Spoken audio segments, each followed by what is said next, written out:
Mr. Letts, thank goodness. I'll wager you've not seen a dinosaur like this before. Well, you could say that. What do you think, Terence? Oh, big fellow, isn't he? Are BBC special effects dinosaurs usually this impressive? Well, not the ones they showed me last week. I was there. Look, the thing is, this isn't one of ours. In fact, we're not entirely sure what it's doing in the Thames. I wonder if it's time-travelled, Bowie. Time-travelled? Is it choking? Oh, there seems to be something lodged in its throat. How could it time-travel? I don't know. Perhaps it was something it ate. Ooh, stand back. Stand back, stand back. Well, it's just laid an egg. It's dropped a statue of a weeping angel out of its mouth. Your grasp of biology troubles me. It's that Moffat again. It would seem so. Why does his stuff keep ending up here in the 70s? Or the 80s. It's definitely the 70s. We'll take care of this.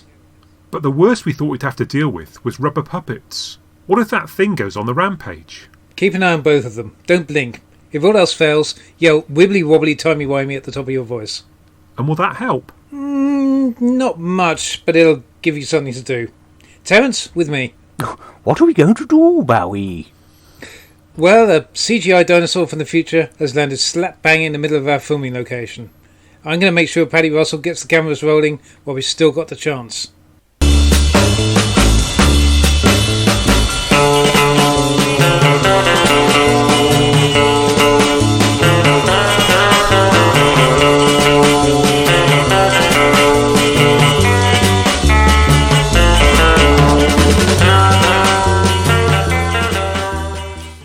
Hello, and welcome to Something Who Podcast, episode 26. We've made you wait 3 weeks, but here we are once again in our classic format, where we compare a story from the original series with one from the new. Today, we're all about new beginnings, as we bring you our thoughts on the Sixth Doctor's debut in The Twin Dilemma, followed by the first appearance for the 12th Doctor in Deep Breath. And bringing you this pairing of apprentice doctors are our two most experienced contributors. Ooh. Giles. Hello, Giles. Hello. Yeah, and Paul. Hello. Sorry, hello. Yes. You have to break character now. Yeah. But first, some exciting news for both of you and for our listeners. Ooh. Our Something Who Twitter account has been followed by none other than Phil Morris. Oh!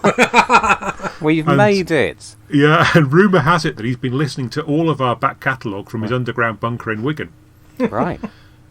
So if you're listening, Phil, we look forward to hearing just what those 6 missing episodes are that you know are residing with film collectors. Oh, yes, please. I'm sure he was just checking out. He was just going down to inspect the underground bunker. And it was nothing to do with the riot of rioting fans outside. You missed a trick there, Richard. Shouldn't we have been inviting him on to join us? Or were you going to work your way up to that? Not yet. And from one person who enjoys being the centre of attention to another, let's talk about the Twin Dilemma. Aha.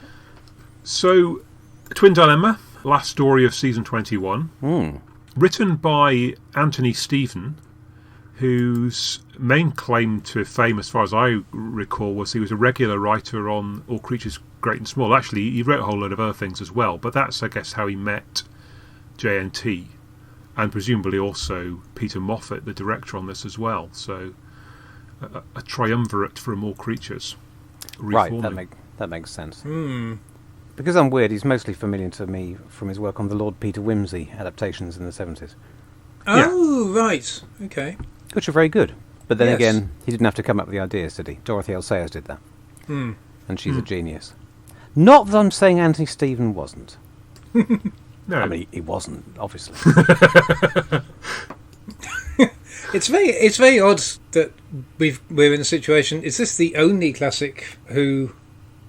I know, arguably, I remember back when we did Spearhead, we talked about the fact that Bob Holmes was possibly not the person that you would immediately, from the writer of the Crotons and the Space Pirates, was not necessarily the person you'd immediately peg to debut your brand spanking new show.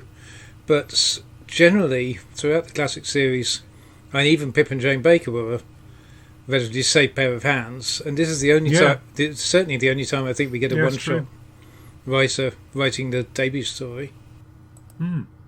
Yeah, he's the sort of writer that I suppose they were trying writers from his sort of circle on and off throughout the early 80s, but he's the sort of person that they tried endlessly for the abandoned season 23. It was just a succession of people who had made their mark in other genres and had never shown any inclination or aptitude for science fiction, but Eric Saywood, for some reason, thought it was worth giving him a try at it.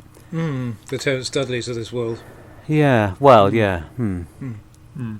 Yeah. It's difficult to disentangle, isn't it? Well, it's impossible to disentangle what Anthony Stevens' contribution would have been, both in terms of the ideas, the plotting, and maybe even the dialogue. We don't know whether the script editor had much of a hand in this. I can see his dabs all over it. But yeah, I'd have said so. I feel like most of the best ideas in it that don't have anything to do with science fiction are probably Anthony Stevens. And for all I know, the science fiction is also his, because it's very poor. Yes. Yeah. We'll get on to that, yes. Yeah, I mean, it feels to me that everyone's about 20% off their game. In that the script is, it's all right, but it's a bit by numbers.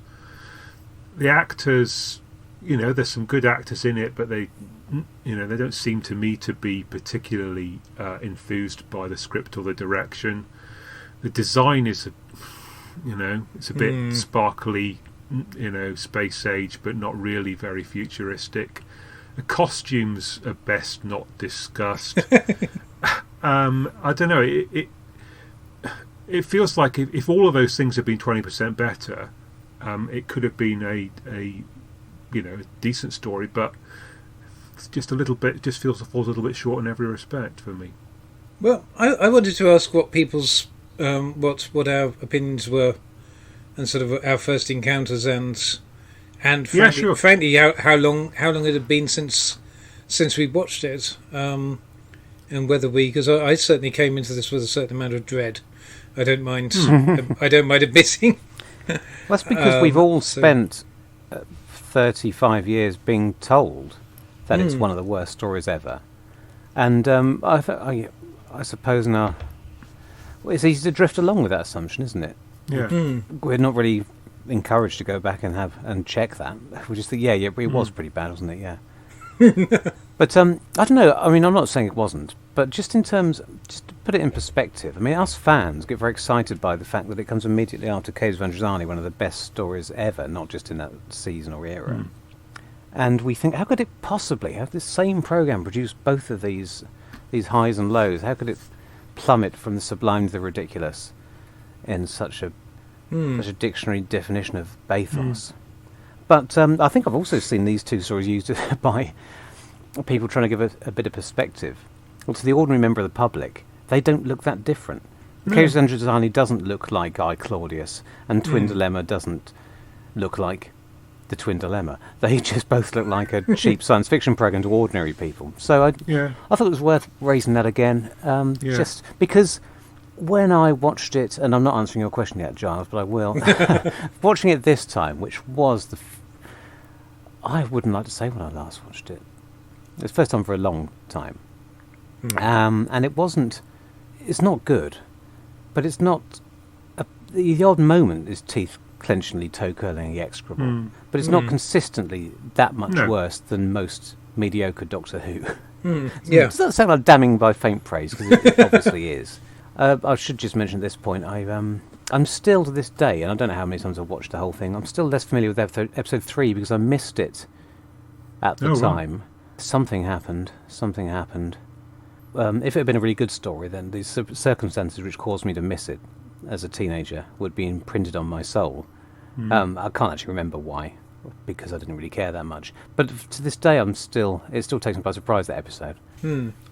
Which makes me think that perhaps I haven't watched the story very often, because otherwise the whole thing would be equally familiar, wouldn't it?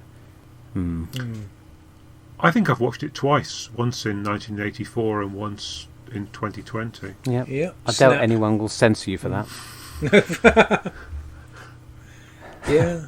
Yep. Same here, I think. Yeah.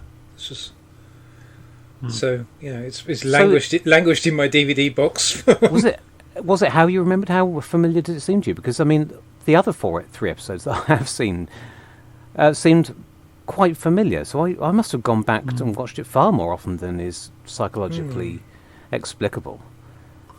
Well, because a lot of it was trailed on things like Blue Peter, I suppose the episodes 1 in particular and a bit of 2 was, it's seen a lot of those scenes a lot of times.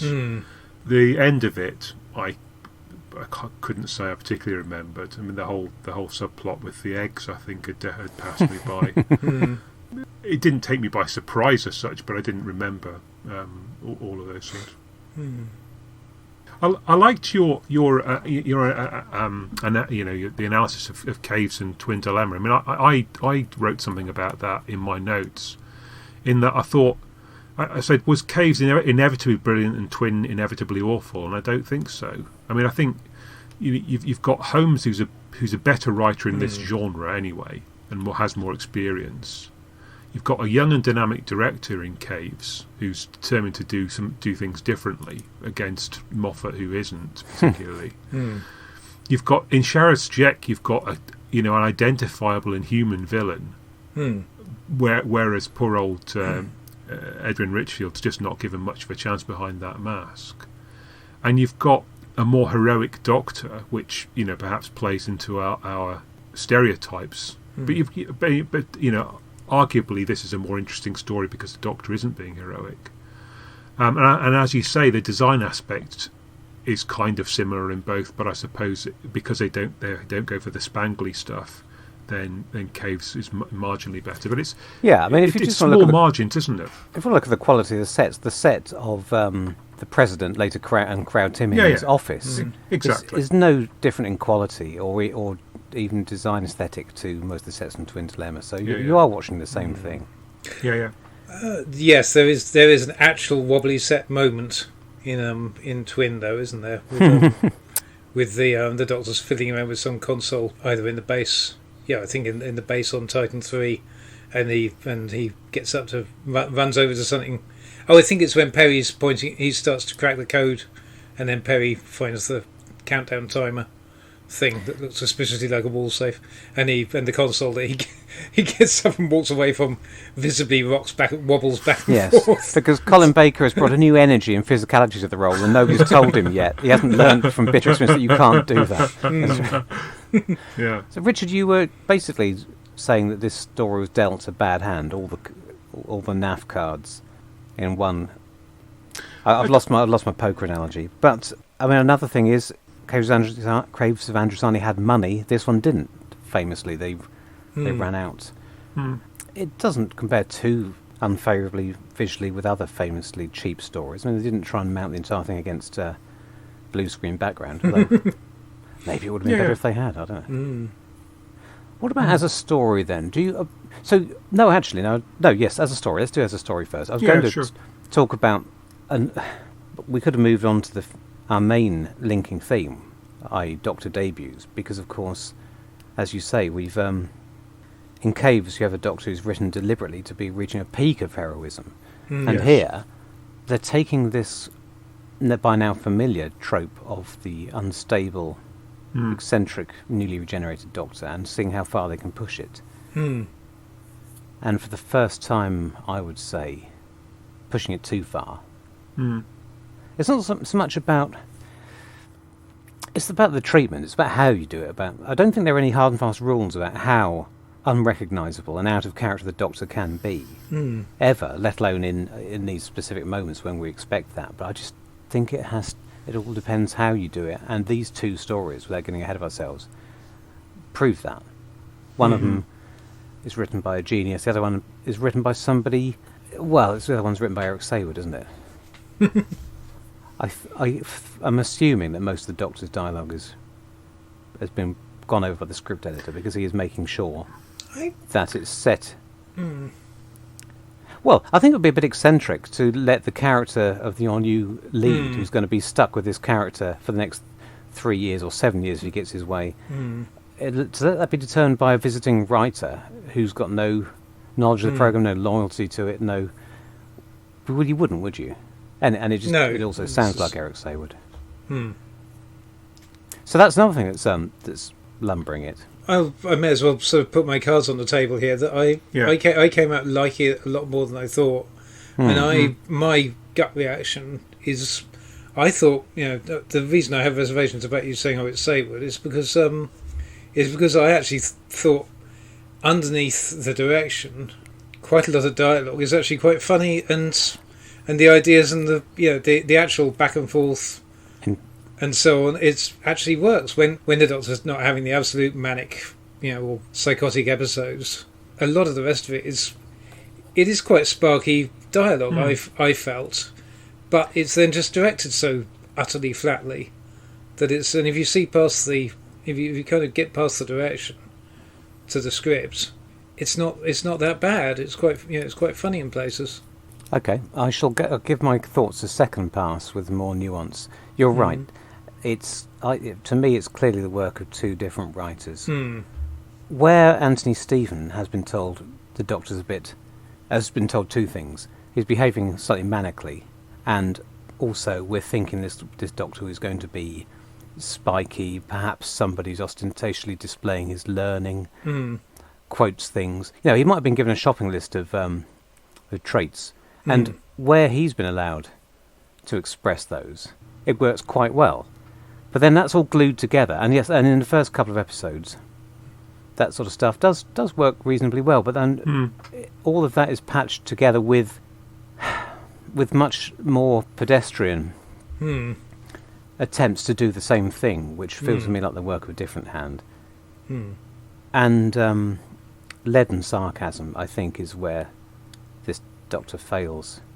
There's some witty, as you say, some of the more erudite witty lines might raise a smirk. I don't think anything's actually funny in this script, but a lot of the rest of the Doctor's acerbic nature here is clearly supposed to be funny, and for me falls completely flat. I don't want to rip it apart too much, but I think that where the dialogue is weak, Colin's pushing his performance a bit further to try and compensate, but it doesn't. Thinking that may save it, but it doesn't.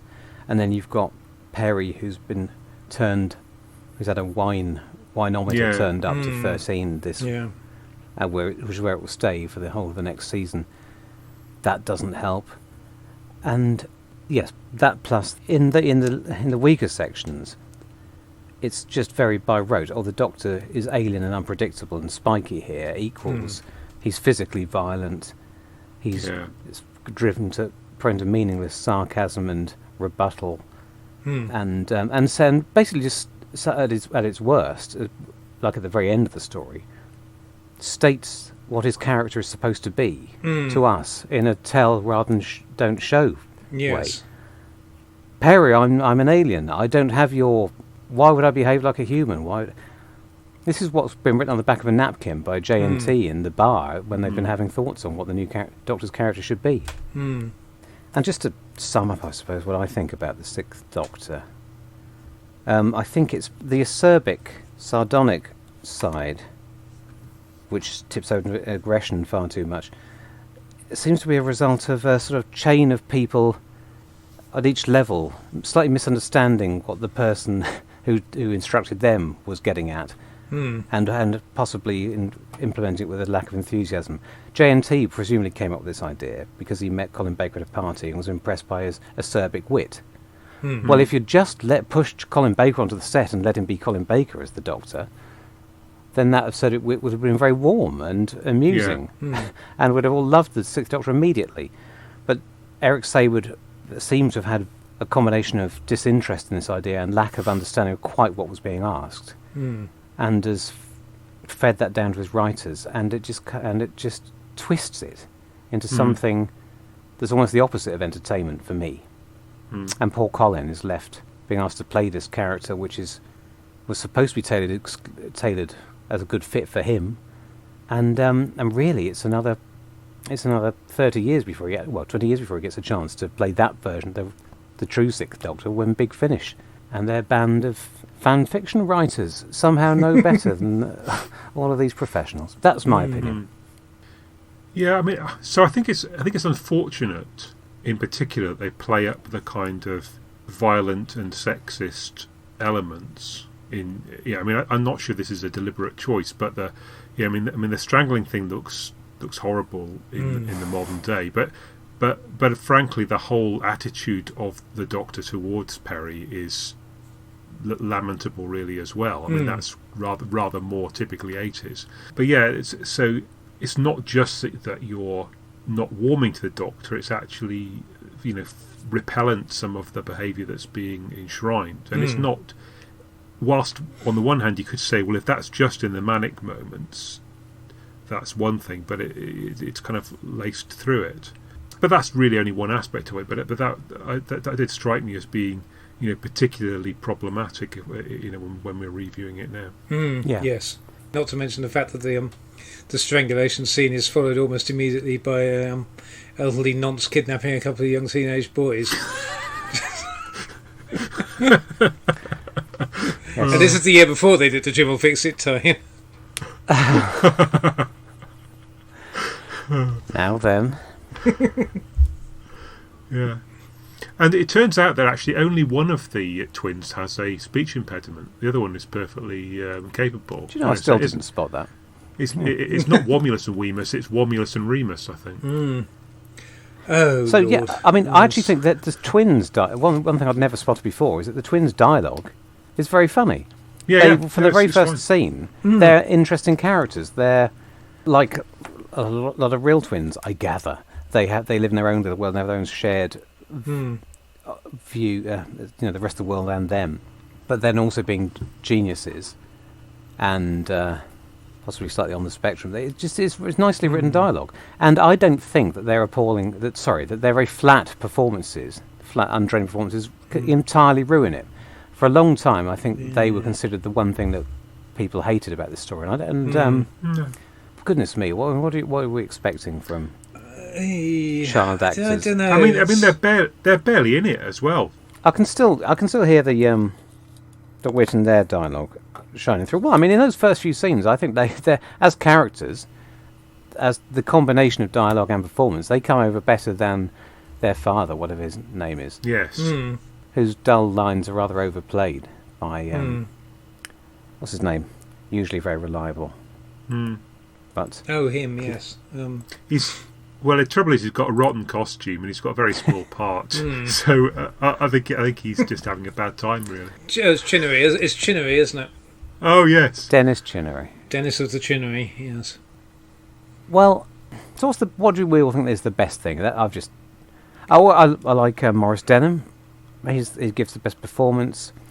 The dialogue for the twins is quite good. Some of the Doctor's early aphorisms are quite funny. What else do you think is worth praising? I was about to say something negative again. Okay. I was just going to say with regard to the twins that I was going to say there was this whole thing was it around that time, a little earlier, with regard to supernaturally precocious teenagers being there was that weird antiques expert boy. Blimey, really? Was he? Who I think he around? I don't know. Maybe it's later. Maybe I'm just associating this whole melange of the 1980s, and I think Lauren something or other. I think yes, transitioned later, and then there was Ruth Thingy, wasn't there? The Oxford, the maths whiz. William Hague. William Bloody. Child prodigy. Yeah, I think being a reasonably precocious teenager at the time myself, the absolute last thing I wanted to see in Doctor Who was precocious teenagers. Yeah, and we'd only just got rid of Adric, for God's sake, and here they are. Now you're seeing double. Yeah. But exactly, yeah. It's, okay, so if you haven't got any more positives, what do we all think? Let's all vote for the single worst thing in the story. What? I quite like the cave painting thing. There's a way of telling the story. Yes. We almost had a nice. revisit of that in the last series, didn't we? With the legend thing with the Can You Hear Me? It was quite a nice little graphical thing. Yeah. No, my single worst thing is Crimewatch with Sue Cook, which I just don't really know what it's doing there. I mean, all of the police people in this know everybody in the story. And they've got half a dozen ships that they managed to crash. They know all about the twins and the fact that they're so important that they're a target they need to keep a constant eye on, and yet they don't. So when they're snatched from under their noses, they seem to know that they should have been looking harder. That's all a bit balls, isn't it? I think the story just gets worse and worse and worse as it goes on, which leaves me in a slightly ironic position of thinking, am I saying that the early stuff, which is mostly about the Doctor's regeneration, is better than the twin dilemma itself? Surely it can't be, because I hate that. But I mean, really, it gets worse and worse and worse because as it focuses more and more on the villain and his plot, the villain is completely one-dimensional.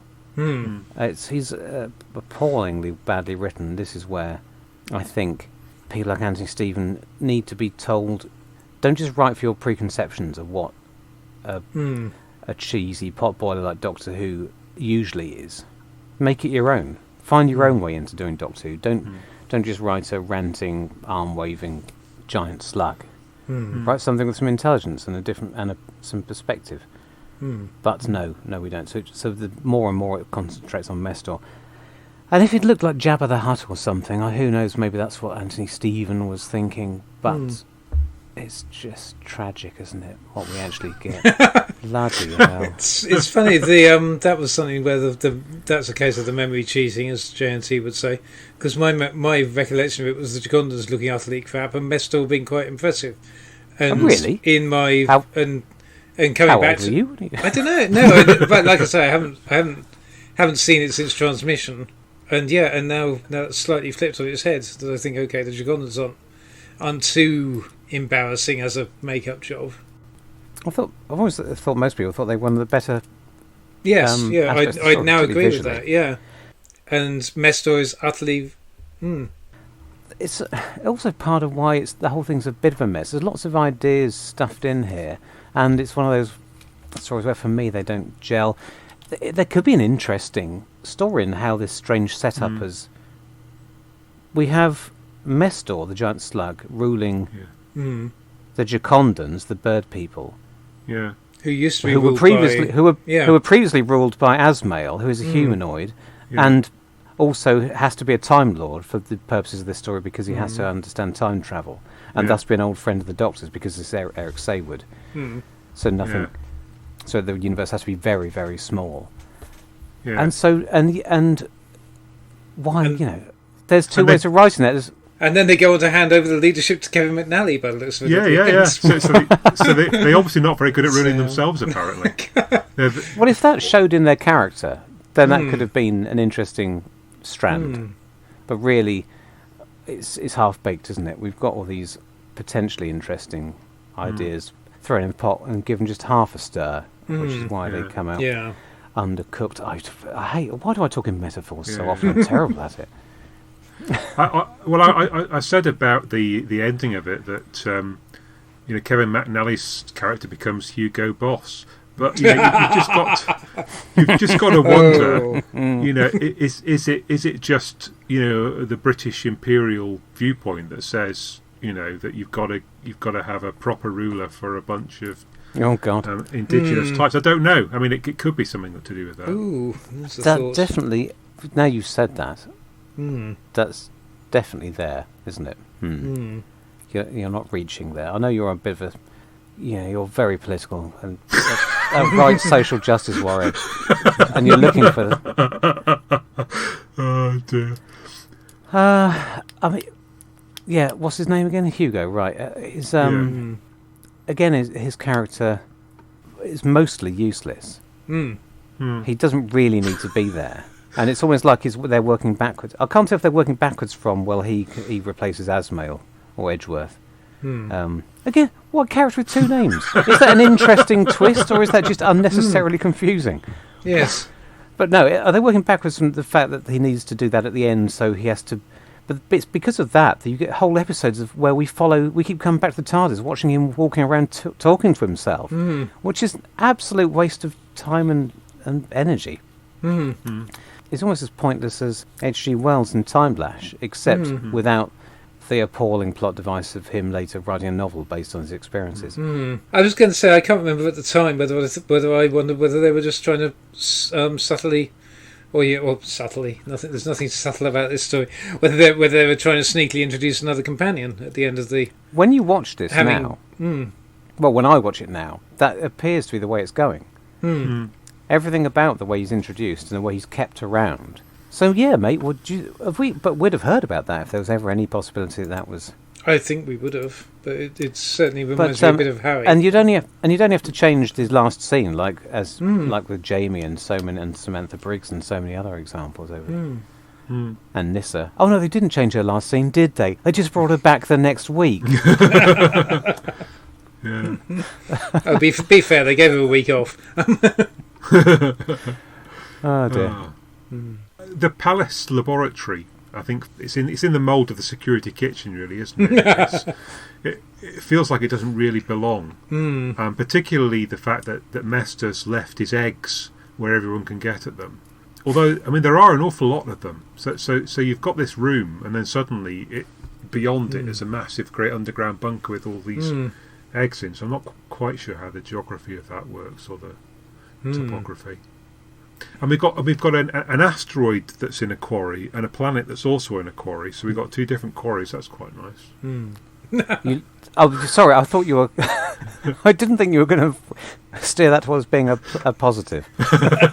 Well, it's very Doctor Who as well. I guess what it contributes to me is a sense of never quite knowing where we are, which then leads on to never quite caring where we are. Yeah. But and I did try this time, because like I said, I've watched this more often than you two have. But I've shown willing. Yeah.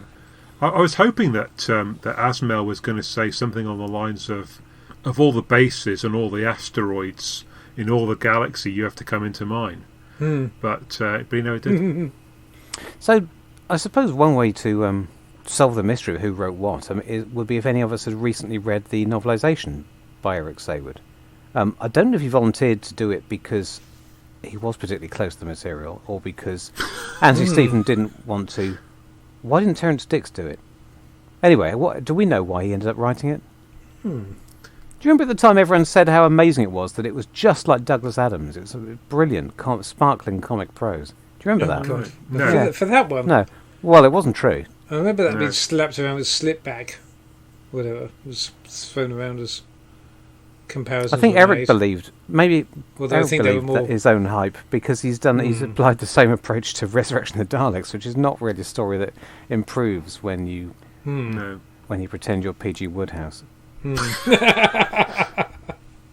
Yeah, not the approach I think of.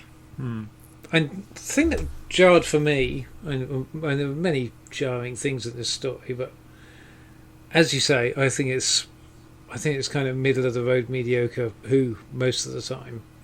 Apart from this whole thing of the Doctor and that sort of story, but the thing that struck me was that they almost got away with it, and if it hadn't been for it was suddenly the last 5 minutes suddenly just slapped me upside the head, and I thought, no, hang on, shit, I remember why this left a bad taste in the mouth now, because we get this having sort of resolved everything, the Doctor has come through and has proved himself and so on, and then we just for no apparent reason we get a sort of jump scare of him creepy up and grabbing Perry from behind and put his hand over her mouth, and suddenly we're back in so nerves our teeth are sort of grating again, and nerves are set on edge, and we're back to, oh god, he's an absolute psycho, and then you get 5 minutes of self-justification in the TARDIS for why I'm the big I am or whatever, which more or less reiterates the somewhat puts you back at the somewhat uneasy feeling you had at the end of Case of Androzani from his first couple of minutes of the entire point of all dialogue of having earlier suggested that these extreme vacillations were just temporary by having him explicitly say no I've recovered, regeneration's over now, so any more vacillations are just because I'm because I'm an arsehole. Yes, and then having done great, having kind of undermined kind of undermined the point of the story, then obviously they set that up that they're then gonna do the same thing for the next 14 weeks. Or yes. however long in the next series. Yeah.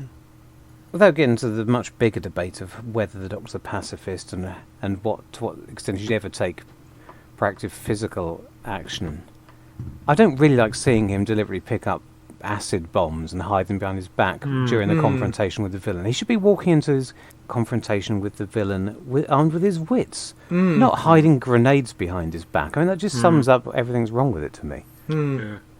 It's just as well he takes 2 bottles into the shower, though, isn't it? that first one doesn't go very well. Yeah, I agree with hair you. like Colin's, you have to. What do you think, Giles, about the science of having one planet a day ahead of the other? It strikes me as being brilliant until tomorrow, right? Yes, I cannot work out. I try to. Usually, most of the stuff I will just disengage my science brain and just go with it. But yeah, and then I thought, well, are they getting at the idea of a like a Trojan orbit? But then that would be because you can have this thing that you can put a planet and 1 or 2 smaller planets can share the same orbit, and they have to be ahead and behind it by 60 degrees or whatever. Sure. But that's I don't know. That was me hand waving it away. But no, they made it clear that they actually meant some weird time jump thing. And presumably they were trying to get at the idea that it wasn't so much a time, but a dimensional shift where they were askew. Yeah. Laterally in time, like a. Yes. Yeah. I'm trying to visualise. I don't know what I'm trying to help. I don't know, and then and we kind of get a teaser of that in the weird thing with them coming when the Doctor comes back to the TARDIS on the transmat. Yeah, that comes out of nowhere, doesn't it? And that's just some bizarre bollocks that I don't know. And the cliffhangers. I'm trying to remember what the cliffhanger for episode 1 is. Oh well, that's like 1917. They've rescued Hugo, and then suddenly he comes back to life and starts firing at them with a gun. Oh, of course. And do we get another dramatic close up on Colin's face for that one? Probably. Because this feels like, and then he got poor Nicola gurning in the second one, and and Colin again in the third one. Yeah. It's just like, is this where all these bloody awful cliche of all the Colin Baker cliffhangers ending with a extreme close up of up his nose?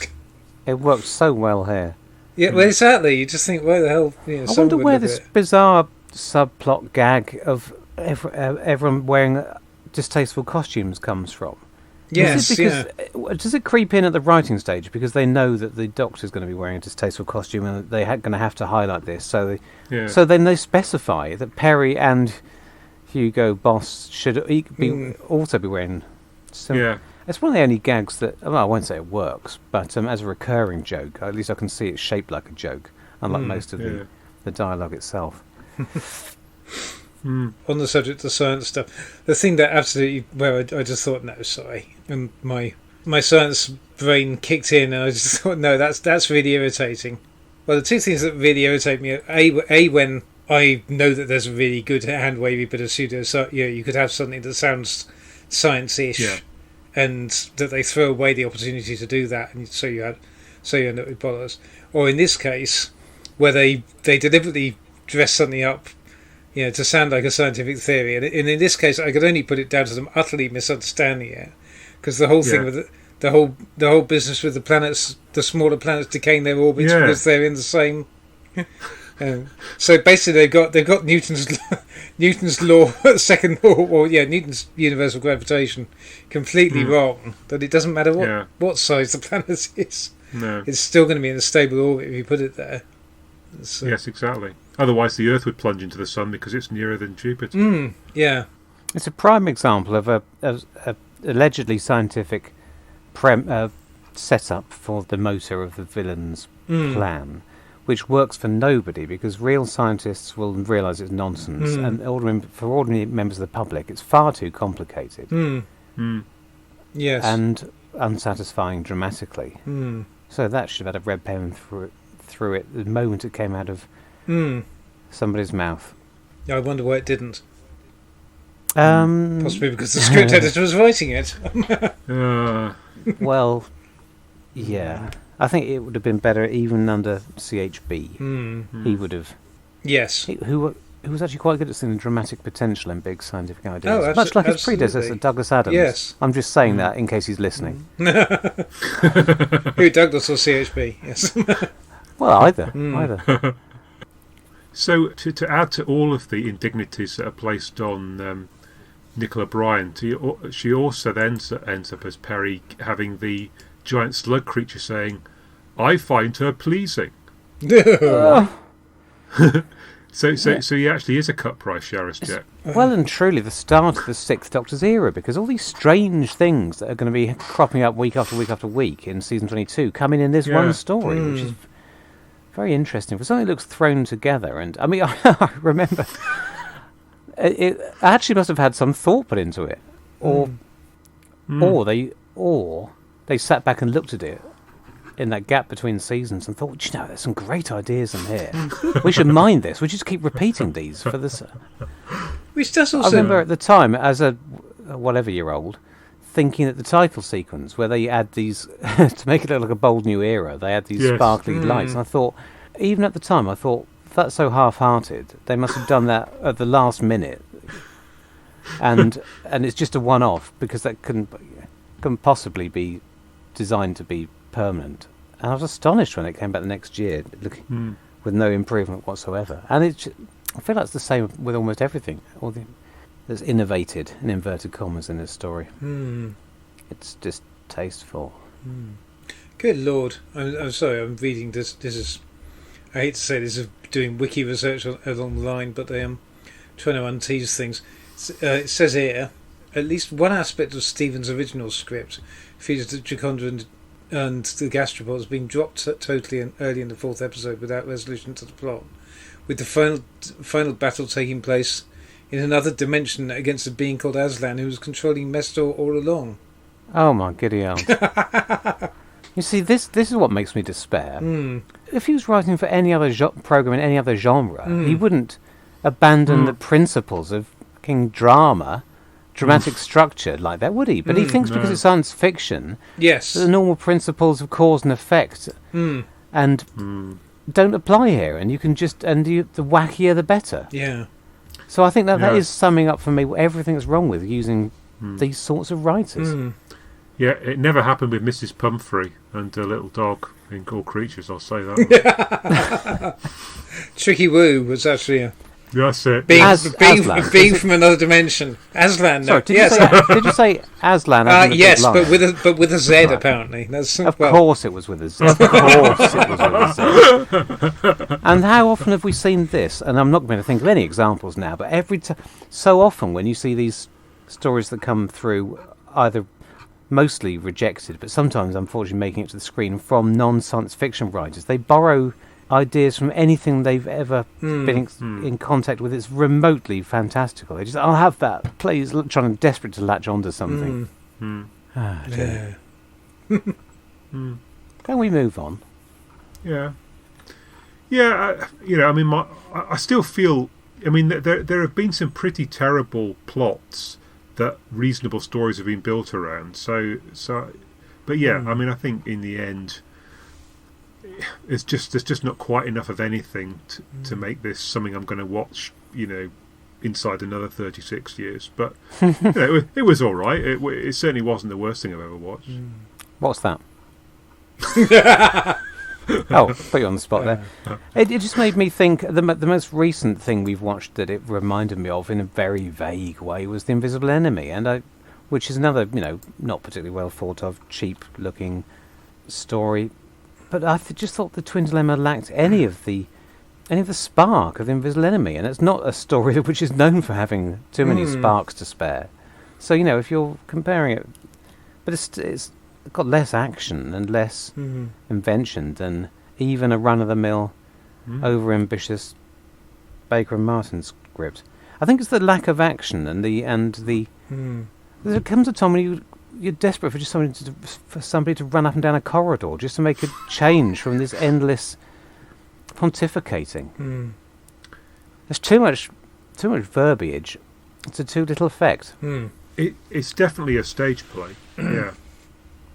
It and in fact, almost everything happens in the kind of stage tradition of people wandering around a set, like a theatre set.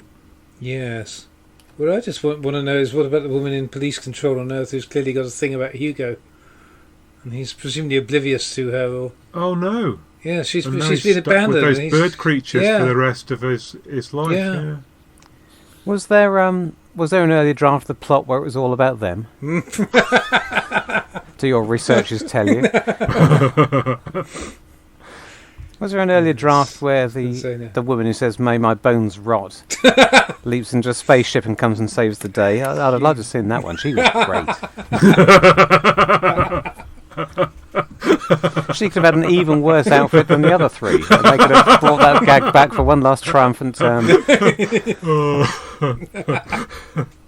And they could have all turned to the camera and said, "Yuck!" in unison.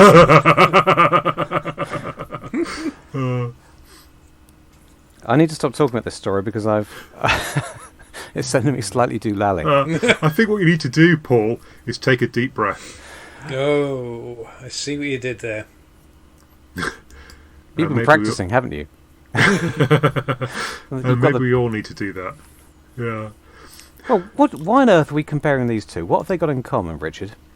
Well, what they both have in common in the fan imagination is that they're both stories that launch a unpredictable, less heroic Doctor than the predecessor.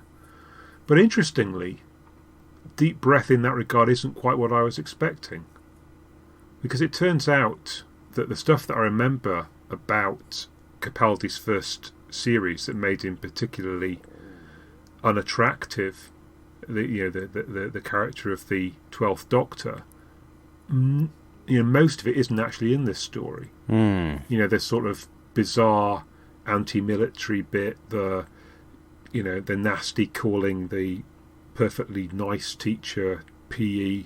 Oh, the she's my carer, she cares so I don't have to. Yeah. That's all later.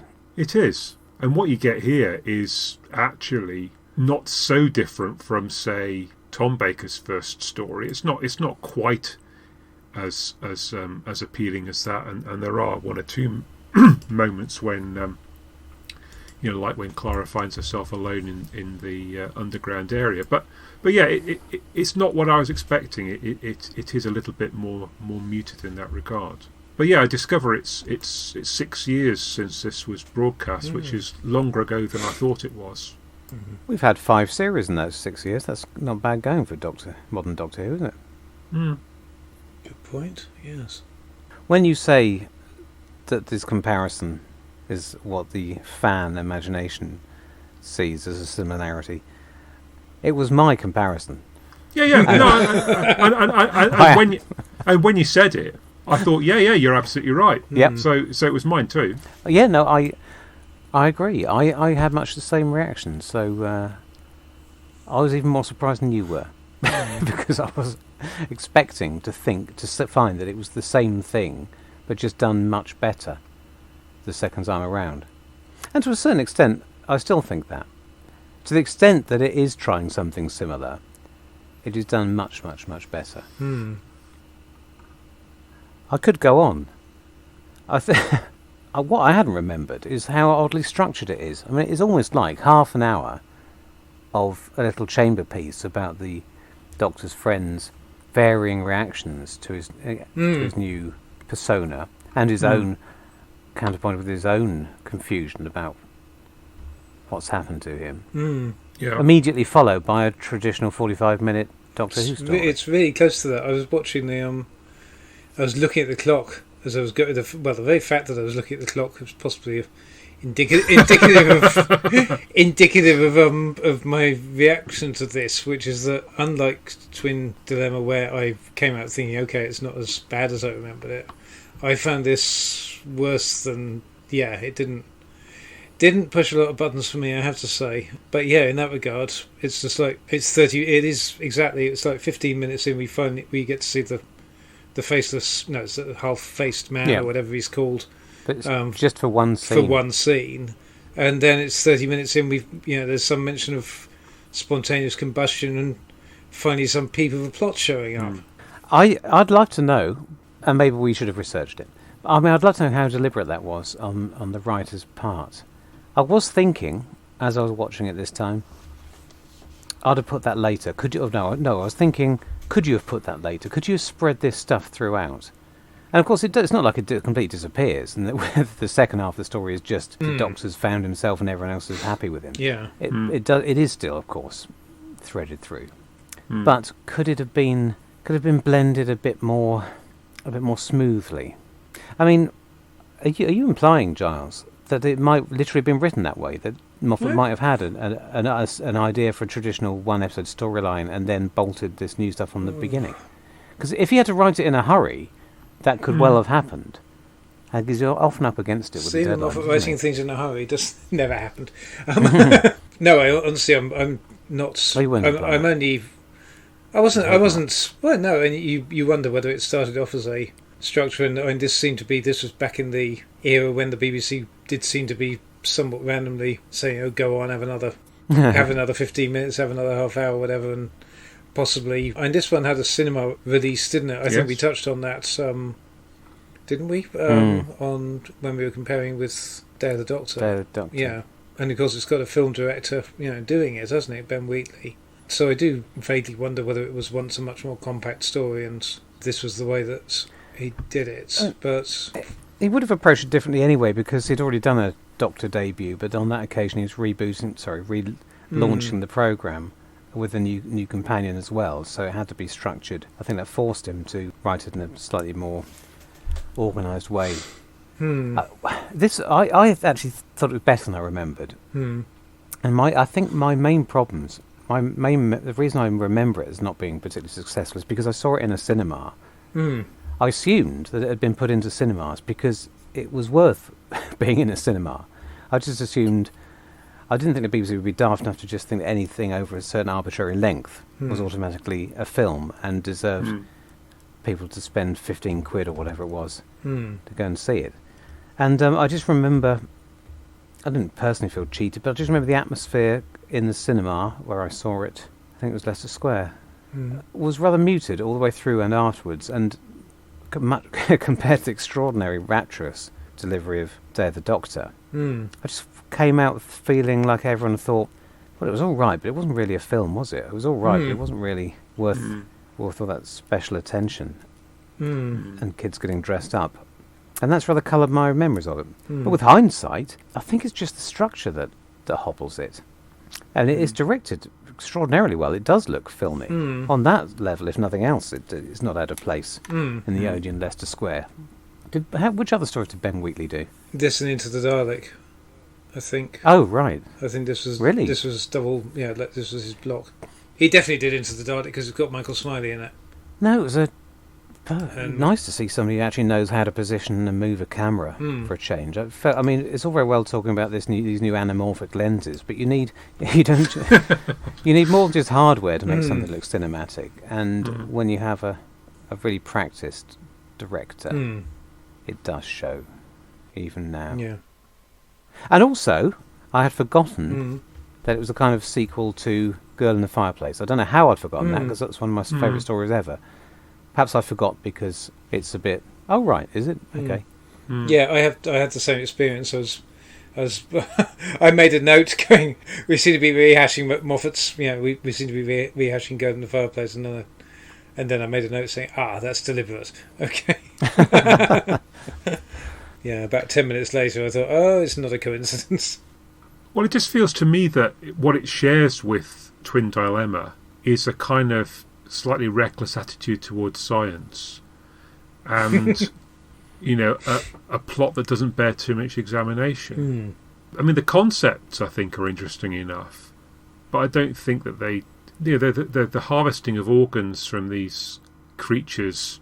I don't know. Well, I suppose a robot might want to turn itself into a creature, but then what's the point of the spontaneous combustion? I mean, it seems like it's just as likely they're going to get chased after for odd things going on than if you find bodies with parts missing. I mean, if you're trying not to draw attention to yourself, it's a funny way of going about it. It does bear the hallmarks to me of being written in a bit of a rush, because it's got all the great moments that you expect. Yeah. Great set pieces from a Stephen Moffat story, but they don't fit together as tightly, either thematically or even in terms of the organisation of the material as we normally expect from him. So I think it betrays some of the pressure he's under. Yeah. I was going to say, with regard to the 45-minute thing, that couldn't be literally the case that it started at the 45-minute mark, because we've also got 10 minutes of like over matter at the end, haven't we? More or less. The fag end gets stretched out as well, but it does. I think it's not impossible to think there would have been a shorter get up and running introduction to things, followed by a more curtailed outro at the end. Yeah. Is there anything interesting to say comparing it to other Doctor debuts in general? I mean, this is from that sub-genre where we surround the new Doctor with his old friends so we can see him, isn't it? So rather than the Brigadier... Although and he sort of gives away the fact that he's doing it deliberately, because Vastra gets the Brigadier's line, doesn't she? Yes. Slightly implausibly. Yeah. Here we go again. Yeah, there's a touch of the Christmas Invasion about it as well. I mean, in the sense that the Doctor kind of goes AWOL for a bit, and then it's only right at the very end that you get him being a bit more heroic. Yes, yeah, definitely. If we're going to look at it in that very base level, simplistic fan mentality that as you pointed out, I have, the Christmas Invasion is slightly the inverse in that we've gone from the Rose being with a Doctor that she likes a great deal, is great pals with, but doesn't necessarily fancy. And he's changed into one that she does fancy. Here it's strongly implied when Vastra is reading Clara's mind that she had improper thoughts about Matt Smith. She's a right one to talk, isn't she? And that's where I wasn't intending to strongly push that angle, but also, you could almost read that into Twin Dilemma as well. Yes, when the Doctor is pushing Paris to what she misses about the previous incarnation, she says he was sweet, and it's sort of blushed there as if she thought he. Well, why wouldn't she have thought he was dashing? Yeah, they're only just getting to know each other. Brackets, unless you take the Big Finish route, in which case they've been together for several years in between Planet of Fire and Kazoo Androzani. Close brackets. But he's sort of like the dashing sort of school teacher or university lecturer figure, isn't he? In that example, he's only apparently he's only a few years older than her. And of course, because this is modern Who, everything that was not stated, and possibly not even in the writers' minds most of the time in the old days, apart from, you get that initial idea, the Fifth Doctor is an old man in a young man's body, but that's just a back of the fag packet character sketch and doesn't often come through, whereas here it's quite explicit all the way through Matt Smith, and it's interesting to have it finally made. They're able to say more things about Matt Smith. There's even more to say about the 11th Doctor after he's gone by flipping him and viewing.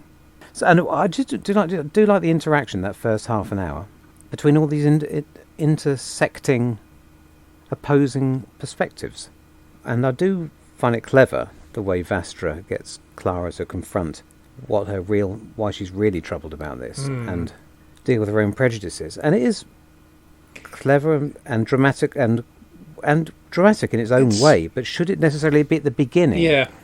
The first, it should be taking up so much room at the very beginning of your new Doctor's story. Yeah, there would have been space for that later on. Maybe not even in this episode, let alone later on. This was more or less, I sort of watching the first bits of it. I was thinking, well, this is good drama, but is it necessarily good Doctor Who? Is it necessarily good Doctor Who? And he's tried to deal with that by giving us a dinosaur. So it starts with some spectacle, but it's a bit half-hearted. Yeah, like he really wants to be writing this play for today. I mean, it's very Moffat in that it concerns. It unfortunately it grated with me, and now thinking about it in comparison with what had come directly before the fag end of the Matt Smith era, it's still Stephen Moffat working out his issues with the character of the Doctor, I think. His doing his meta-textual thing on the Doctor. It feels like, is this where you do it at the start, right at the start of... And I feel like it's unfair on Peter Capaldi. That I kind of feel like it didn't give him the chance to be the hit that Matt and David were from the start, because it just doesn't deliver that kind of story. This is going to be their big first story where they get to sell themselves, and do the more complicated stuff when you want to later. But I think part of it is that because of the plot, there's nothing wrong with a mystery plot as such, but because we have this kind of it is a puzzle plot, really. You're not given anything to really grab onto, to actually by way of a plot in the first half hour, really. Like I say, you get one shot of the half-faced man doing in Tony Way. It feels to me that for some reason Stephen Moffat chooses Peter Capaldi to be the Doctor, and he's thinking, oh, this is great, it's a return to the days of when I was a boy and Doctor Who was old, and everything's going to be great. And then somewhere along the line he loses confidence, and he says to himself, trouble is, all the kids, they really like these young Doctors, and they're going to have a problem with that, so I'm going to have to spend 45 minutes out of this story, half an hour at the start and 15 minutes at the end, explaining how the old Doctor is still the same as the young Doctor, and it's okay, you can identify with him, rather than just making him a hero and everyone's going to identify with him anyway. If that's the case, then I think odd that he dedicated so much attention to fixing that potential problem, which we could argue about whether or not how much of a problem it really was, and then went on to overwrite the Doctor's character, unsure if he should be Malcolm Tucker or the Sixth Doctor Mark II, or what the hell he should be. Yeah. But fundamentally the problem is that the 12th Doctor should have had long hair from the very beginning. He shouldn't have been going on his own Pertwee's hair odyssey. There are some Doctor Who tropes, but television moves faster nowadays, and hair growth should be no exception. Yeah, he shouldn't have come out that time looking very lean and hungry. He should have come out looking wide-eyed and frizzy. I mean, there's an alternate version of the 12th Doctor where the Doctor from the pilot is how he's introduced, and and he's a kindly old man who is he's the benefactor or the mentor or whatever of Bill, and it's an entirely different portrayal. I mean, it's almost a different character. I mean, it's not so much from this story, but from the season that this story is from, it's almost an entirely different character. Yes. And it's almost as if Moffat says, hang on a minute, let's start again. Well, you know my opinions on this, unless, of course, you don't. I can't remember if I've said it. But, I mean, they tried, with hindsight, to tell us that this is all part of the plan, and that the 12th Doctor is always going to soften and evolve and mature, and we were never supposed to like him immediately, because that's boring. Why would you want to like your hero? We had to wait for that, we had to earn it, and it got there, and it was all part of their genius. And that's not true. It's absolute bollocks, because the shifts are so sudden between his first and second series and second and third. And it's not the same. It's not the same as the Sixth Doctor. It's not like that, where they apparently had this 7-year plan and didn't realise that... What do I even need to spell it out? If everyone's going to have turned off long before you get to the end of your master work, then maybe you need to rethink it. But in this story, as you said, Richard, it's surprising that it is not overwritten. He's not made the spikiest he will ever be here, and then starts to soften immediately thereafter. I think the other thing with regard to the plot is that, in terms of doing a mystery plot and holding it off, it's just that great though Girl in the Fireplace is, and yes, Moffat has some form for reusing his ideas, and the whole technology gone wrong very stupid, clever machines kind of thing is one of his, is one of his little tropes. But I just don't really feel like this, as articulated in this. Okay, it's creepy visuals, and you've got a classic Moffat-y kind of gag in terms of the holding your breath thing, which is very much Don't Blink. It could have been Don't Blink, really. Yeah. For the same reasons, but they're just a bit underpowered to be the bad guys in your regeneration story. Again, I would say. Do you think, even to the extent of the visuals, it looks gorgeous? It looks $1 million, but it is very gloomy and dark continually for 75 minutes. Is that a mistake for an opening story? To what extent should the writers limit themselves and what they're allowed to do in a season opener, and what extent should they be made to think primarily about not turning off floating voters?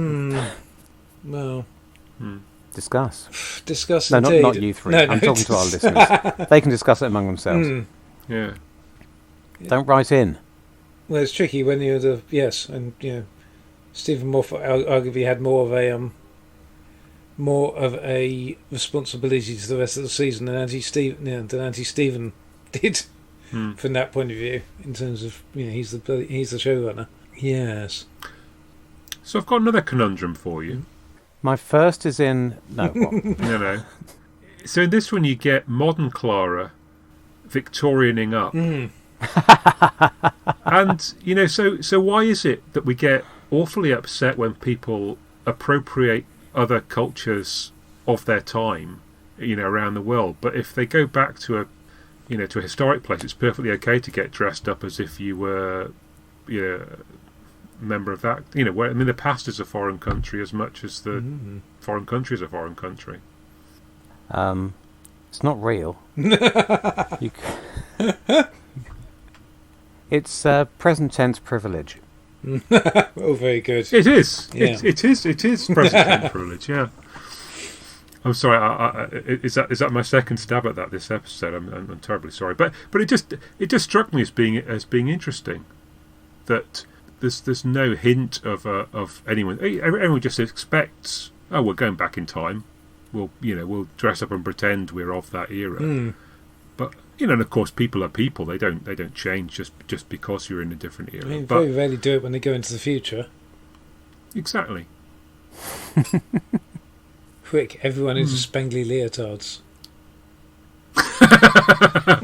It's because the future is postmodern, and everybody dresses how they want. It's all completely egalitarian. You can do what you want, and you'll never stand out. Nothing ever goes out of fashion. The future's like an endlessly diversifying fractal graphic. Oh, except for all the occasions when it isn't, and it's completely monocultural, and everyone's wearing Baco foil. It's one or the other. We've got a perfectly completely northern cast. I mean, I know we've had this. In terms of the main two. I mean, I know we've had this with Baker and Sladen before, but yeah, we've got a Scot and a Lancastrian. It's perhaps the first time we've seen that in the new series, anyway.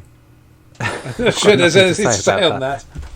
They're all still speaking properly to my ears, so it doesn't stand out. Yes, there's a lot being made of the Scottishness. I mean, you even get Neil McIntosh, getting her accent. Yes, out. Yeah. If it feels, I don't know. I mean, I don't mind the Doctor being Scottish. In fact, I applaud the Doctor being Scottish, and I would much sooner that Tennant was Scottish rather than Mockney. But we've got what we've got. But it does feel like. It just feels slightly odd in places that they make such a big deal about it, as if we've arrived at Series 8 and now he can be Scottish. Well, I think Moffat's getting more and more self-referential. Yes, as time goes on, and there's never more than there is here. With, as you say, nods to which actors are Scottish, nods to what Capaldi's face looks like and his attack eyebrows, nods to the fact that he's been in the programme before. Yeah. Any time you can make a reference to something that's going on our side of the fourth wall, he does. Yes. And I don't find it annoying, but it is starting to get a bit out of control. I do find it annoying. No, I know. I think it's fun. It's funny. I was trying to work this out. I was thinking, okay, so much of this stuff, okay, although it's saying it's drama, but it's also very much the stuff of sitcom. So much of it, and this is this is terribly dialogue heavy, and I guess that probably goes for all of Moffat's stuff anyway, because that's his style. Yeah, and I was trying to work out why. For me, it wasn't actually, although it's kind of the sitcom. I could recognise that it was sitcom. So it was almost the same as the Twin Dilemma stuff, where I was thinking, okay, I can see that these lines are funny on the page, but they're falling flat for me, on the screen.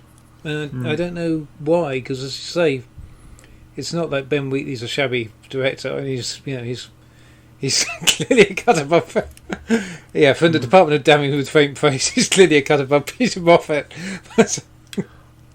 I was expecting the start of this to be funnier, and I think I'm probably remembering the Snowmen instead. Yes, I think when when Strax was very funny, and I thought it was surprisingly a bit flat that first half hour. There wasn't as much humour in it as I thought there was going to be. Yeah. Well, yeah, I don't know. He was being restrained in his use of Strax, but maybe that's just because we've had a lot of Strax. Yes, this is the last time, isn't it, for them? Unusually, Moffat is reining himself in. But also, it wouldn't fit tonally if he was wisecracking.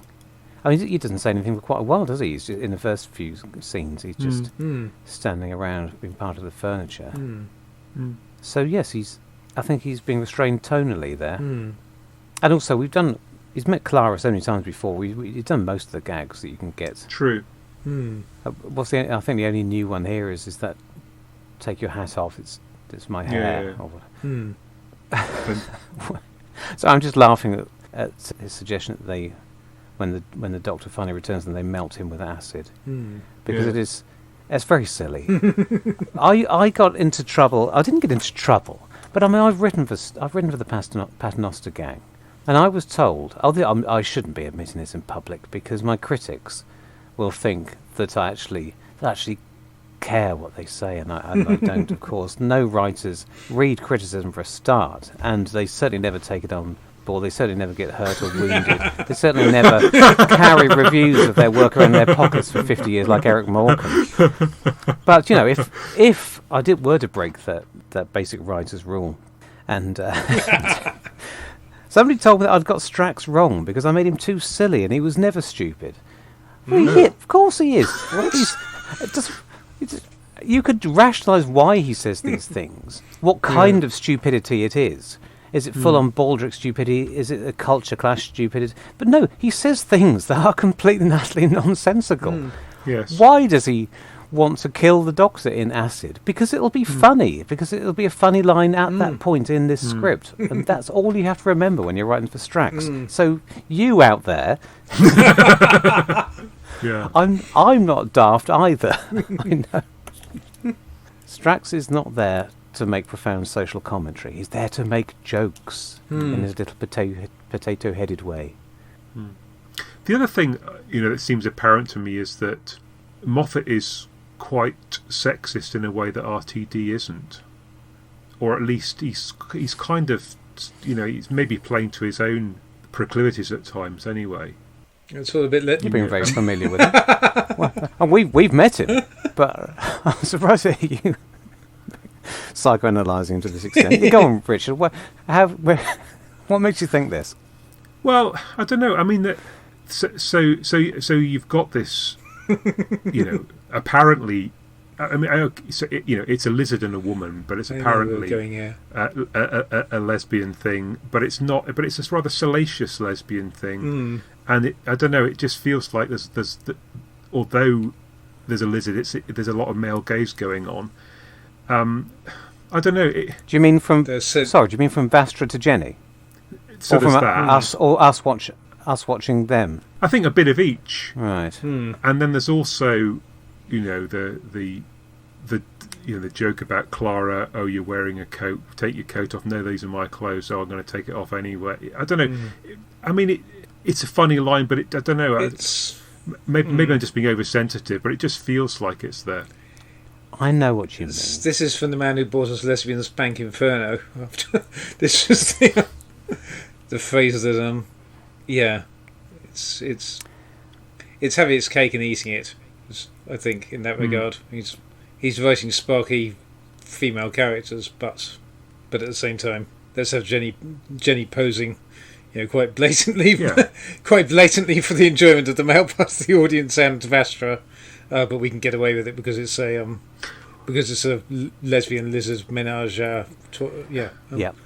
Well, The more layers you throw up, Yeah. not only does the text become more rich, and people can write essays about it, it also gives you every new dramatic layer you cover yourself. Your arse is covered slightly more. Yes. No, I mean, in the end, I wasn't saying that. Yes. It doesn't really matter who's appreciating Yeah. Jenny, whether it's the men in the audience, the women in the audience, or the lizards in the audience. The point of the matter is she's still, being objectified. Well, she's working class, so what do you...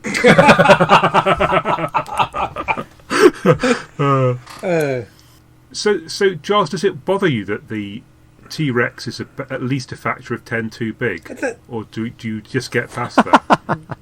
I thought they had a clever. My recollection of it, and again, it's the classic thing. I haven't seen this since transmission. Yeah. My recollection of it was that they had come up with a clever explanation for why it was so much bigger. And then when I watched it, I thought, there isn't a clever explanation. They just have a little. Vastra and Jenny just have a little back and forth about it, and they hang the proverbial lampshade on it, and then just get on with it. And again, it irritates me on the level that they could have had it fine, and all you do is just have to throw in a daft line about, well, that's what happens when you swallow a dimensionally transcendental police box. Yeah. And you're covered, kind of thing. And you can still have your giant T-Rex, and all the visuals and everything would have been the same.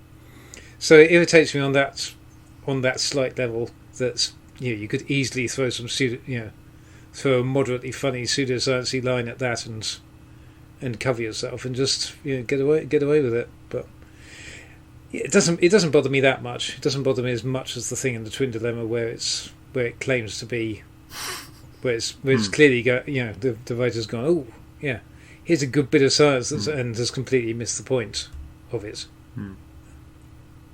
So I mean, maybe it has to be that big so that the brain is big enough so it can then have that poetic language which the 12th Doctor translates. Beautiful. Because otherwise, T-Rexes are all pretty dense, weren't they? Yes. Well. I don't know. I never met any myself. Yes. And that's that one in Jurassic Park's quite clever. That's why they keep him around for all the sequels. Oh yes. Or her. Yeah. And that's before we get onto the Huxley's essay on being the right size. That killed the conversation. I feel like I'm picking holes in this, but I have got a couple of other things that sort of, we were talking earlier about the fact that the Girl in the Fireplace. The Christmas Invasion parallel, in that it does the same thing, and I guess to some extent, no, the 11th Hour doesn't do it because the 11th Hour, and this tries to have its cake and eat it. That it, in that regard as well, that the 11th Hour, as I remember it, the Doctor is pretty much around for the duration, and then still gets his triumphant moments at the end where he walks through all the the hologram with all the other Doctors, and Christmas Invasion earns it by having the Doctor off, out of combat, very very definitely out of action for most of its running length. You get a little snippet, but then he goes away, and then when he emerges, you get, thank God, it's that triumphant moment.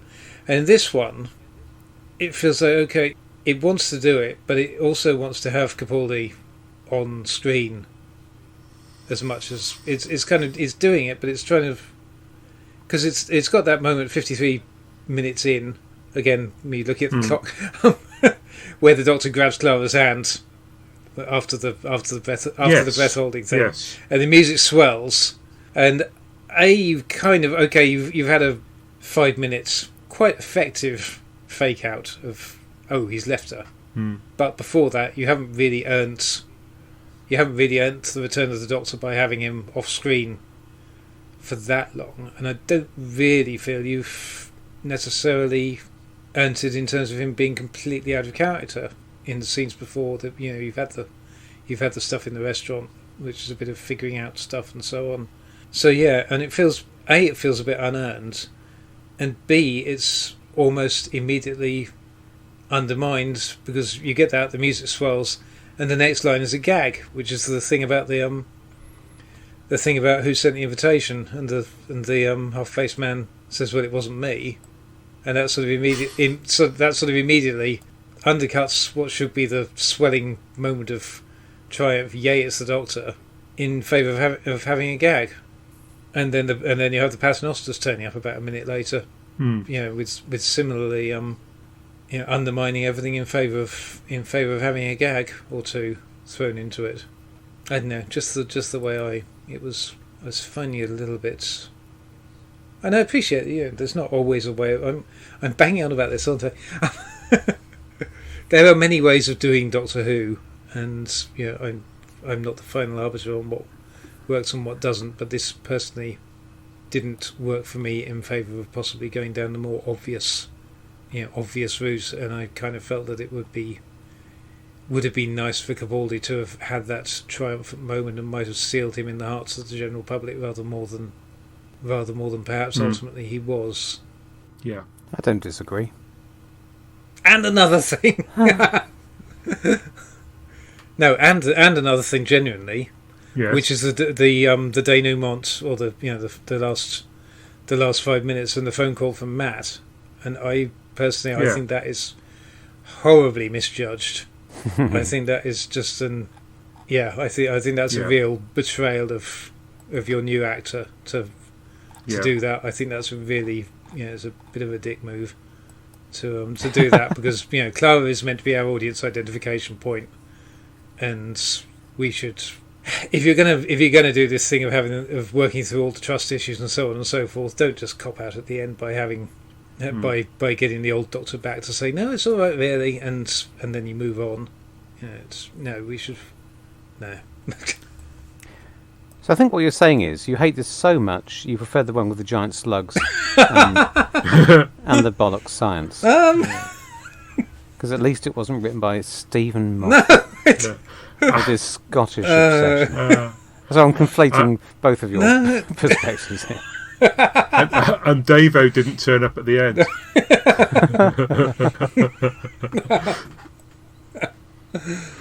No, it's just as I said, the Twin Dilemma was better than I expected it to be, and and Deep Breath was more irritating. Do you remember when Twin Dilemma came out on a Woolworths exclusive VHS release? God, it did, didn't it? Yeah. I only just thought of that. What the hell was that all about? Did all the other... Maybe it was the opposite, and all the other shops refused to sell it. I'm pretty sure I remember some discussion about that. Was that the only way they could get it out? Was to So that's another nice comparison between the two stories I hadn't thought of. One was released in cinemas up and down the country. The other was only available in Woolworths. Oh dear. Blue Sash Orange. Oh well, yes. And cinemas are soon going to be going the same way as Woolworths. Yeah. Did he jump or was he pushed? Ooh. Do we care? Ooh. I bet Giles thinks that it's a cop-out and a cheat to leave it. No, I don't. I was actually going to say I don't, and I was going to make the comparison with the Reichenbach Fall. Sorry, not the Reichenbach Fall, the Empty Earth, the comeback one with Sherlock. Okay. And that was Gatiss ostensibly wrote that, I believe, didn't he? I think. And no, I have no problem with that at all. And I did like it when they did something similar in the Empty Earth after having all the massive amounts of speculation about what. Yeah. The fact they they threw three different explanations at the screen and kind of ridiculed all of them and then just moved on with the story. And it's okay. It's done with different intentions in the two things. But no, I don't have an issue with that. Do you, Paul?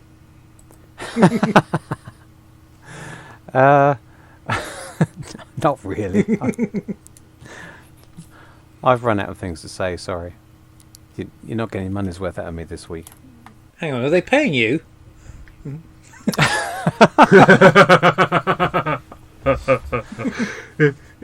It felt like there was a reason why Moffat didn't explain that, but equally, I'm not quite sure what that reason was. I mean, I suppose it's the ambiguity maybe helps them to push the agenda later in the season that maybe the Doctor is a bit of a nutter. See, I've been trying to avoid going on about the rest of the season because I thought this was actually much better than half of, well, quite a lot of that season to me. It lacked.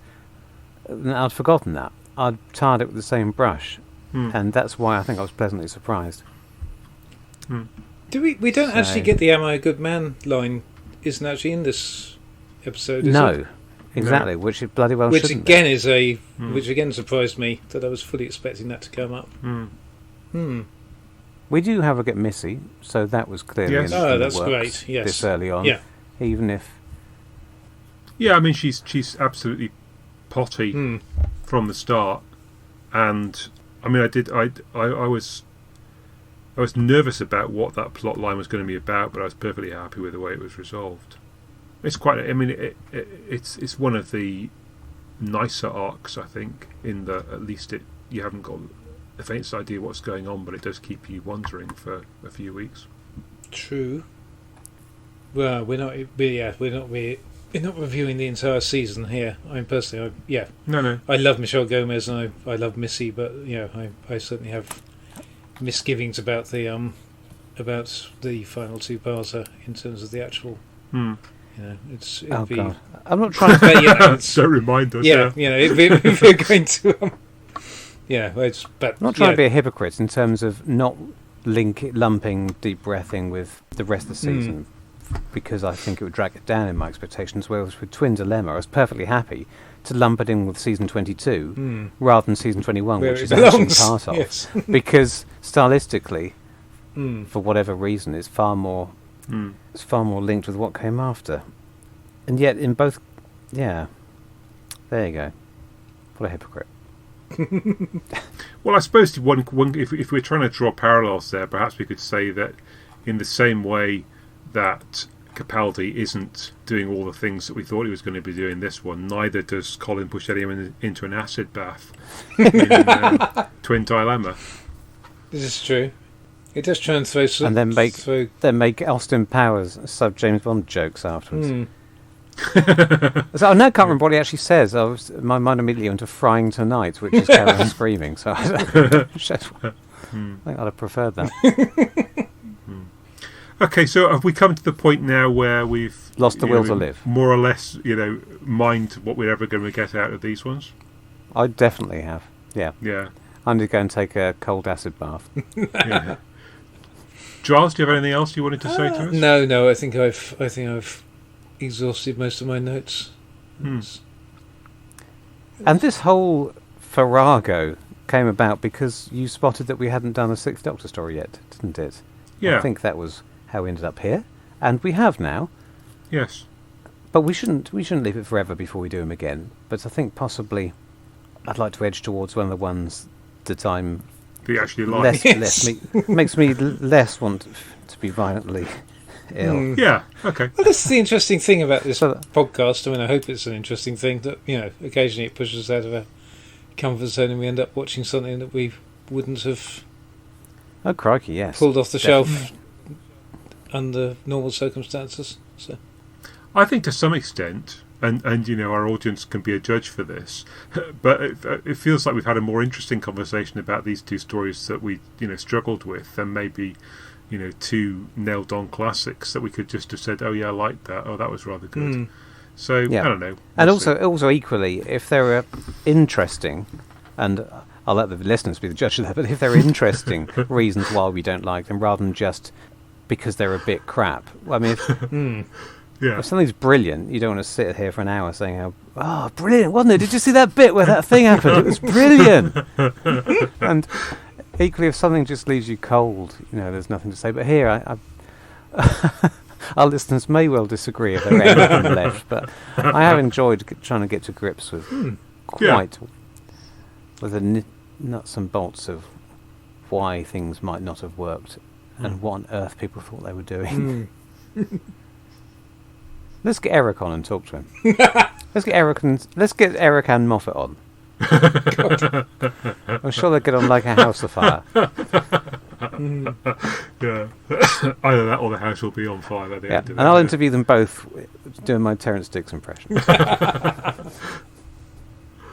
Okay, well look, thanks both of you for your company through this episode, and I think we'll be back in a few weeks' time with something similar and yet different.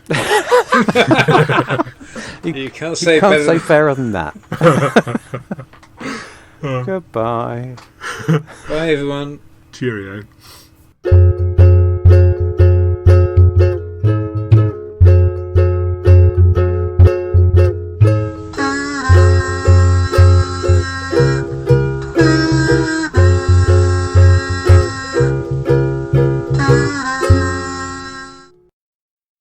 Okay, 5, 4, 3, 2, 1.